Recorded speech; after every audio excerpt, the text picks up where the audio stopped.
Assalamualaikum warahmatullahi wabarakatuh. Halo teman-teman perawat di seluruh Indonesia. Apa kabar Anda semuanya? Semoga kalian baik-baik saja, sehat-sehat selalu, diberikan kekuatan ketabahan di setengah bekerja di tengah pandemi virus corona ini. Oke teman-teman, pada video kali ini lagi-lagi kita membahas tentang perawat ya. Saya sering sekali. Sebelumnya subscribe dulu ya. Yang belum subscribe, subscribe dulu. Karena subscribe adalah bentuk dukungan kalian terhadap channel saya ini ya. Terima kasih. Uh, Lanjut ya.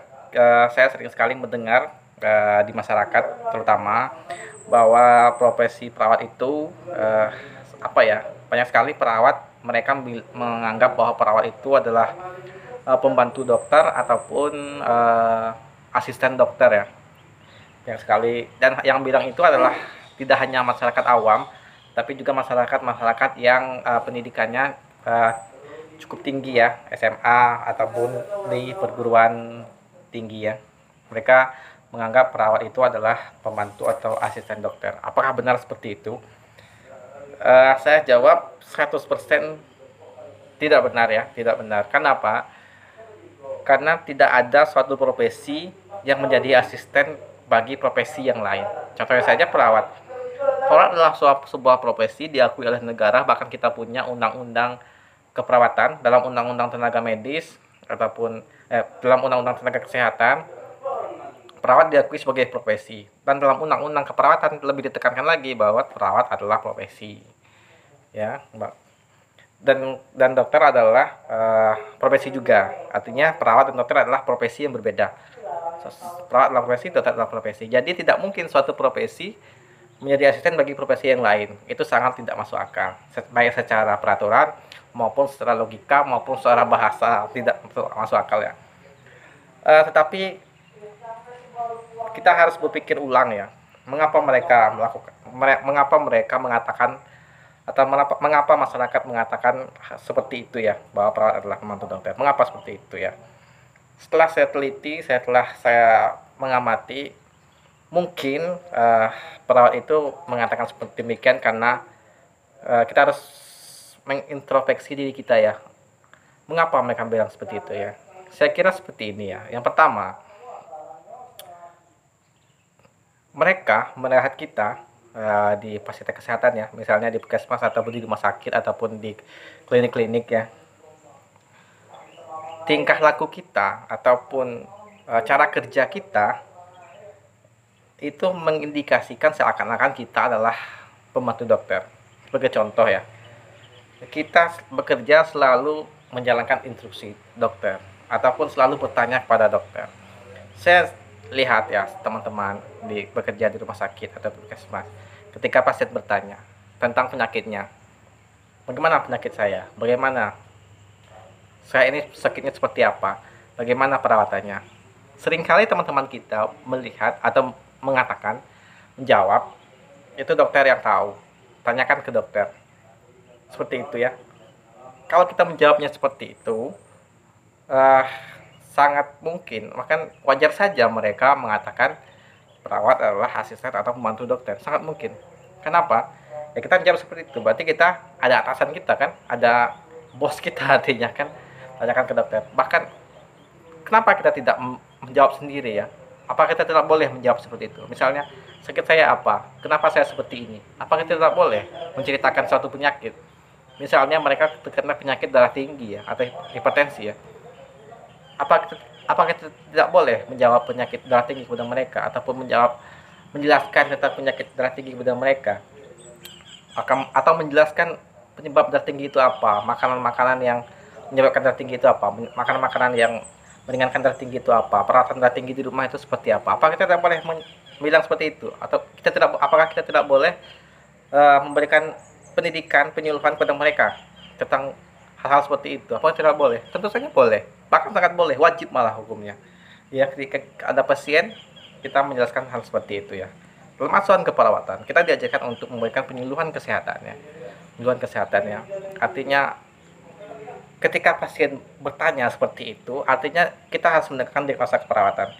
Diagnosa apa? Adalah kurang pengetahuan ya. Berarti pasien itu sebagai objek dari kita ya, kita sebagai subjek petugas, mereka adalah objek Artinya mereka ada masalah, artinya kalau mereka ada masalah, berarti kita harus mendekatkan di rasa keperawatan ya. Artinya kita harus mendekatkan di rasa keperawatan kurang pengetahuan. Apa intervensi kita? Intervensi adalah memberikan pendidikan kesehatan, penyuluhan kesehatan. Kita memberitahu mereka tentang penyakitnya dan perawatannya. Itu sebenarnya. Bahkan wajib seperti itu. Tidak boleh kita mengatakan hanya dokter yang lebih tahu.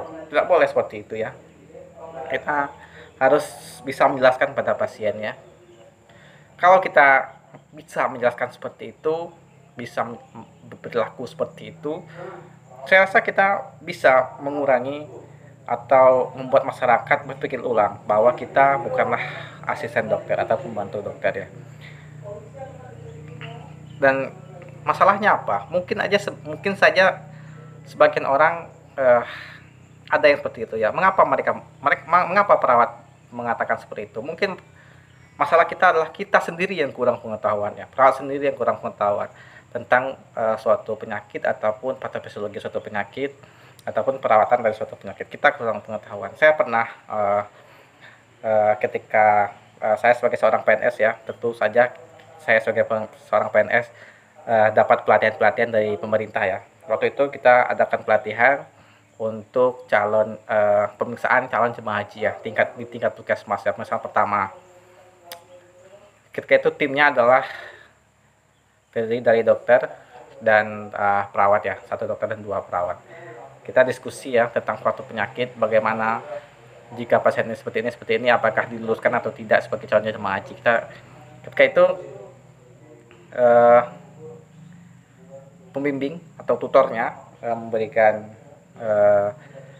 soal untuk diskusi, dan kita timnya diskusi adalah perawat dan dokter ya, timnya beberapa dokter dan beberapa perawat tentang suatu penyakit, dan perawat ini bahkan tidak tahu itu penyakit apa, bahkan jangankan untuk mengerti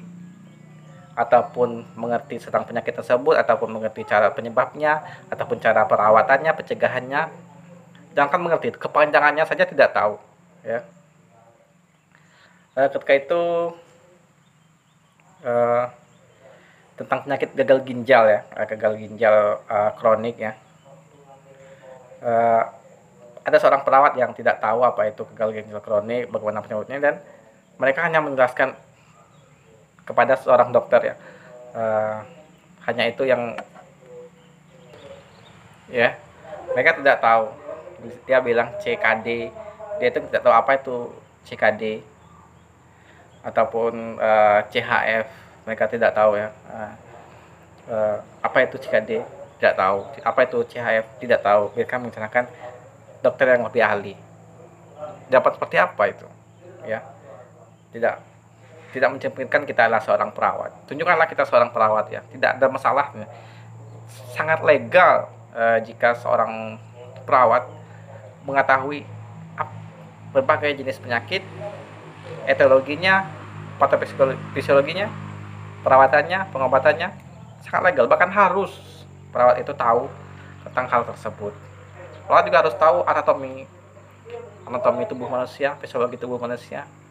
Mereka harus tahu itu, karena kita bekerja ini janganlah sampai tunggu instruksi. Biasakan kita bekerja sebagai inovator ya, kita berinisiatif untuk bekerja.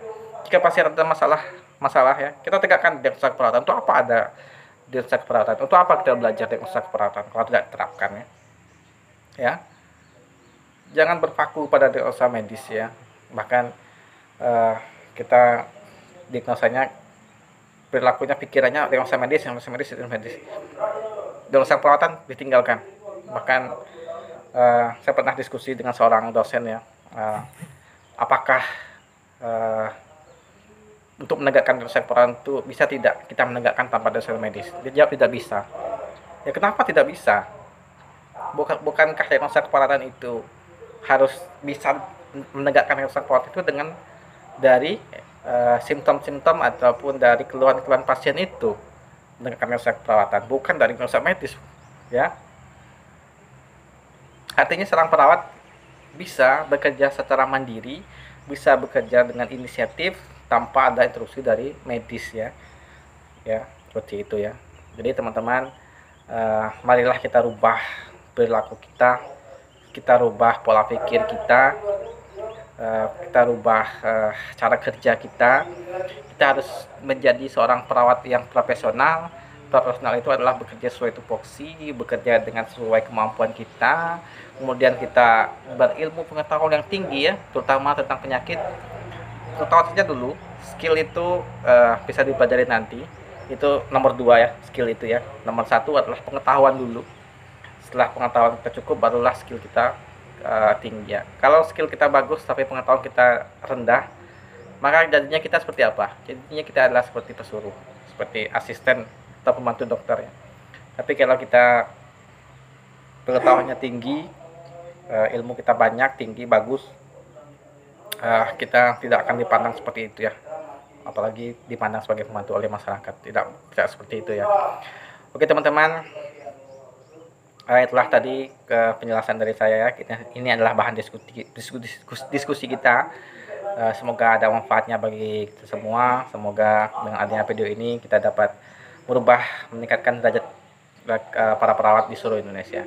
Terima kasih telah menonton, subscribe, jangan lupa like dan share. Terima kasih. Assalamualaikum warahmatullahi wabarakatuh.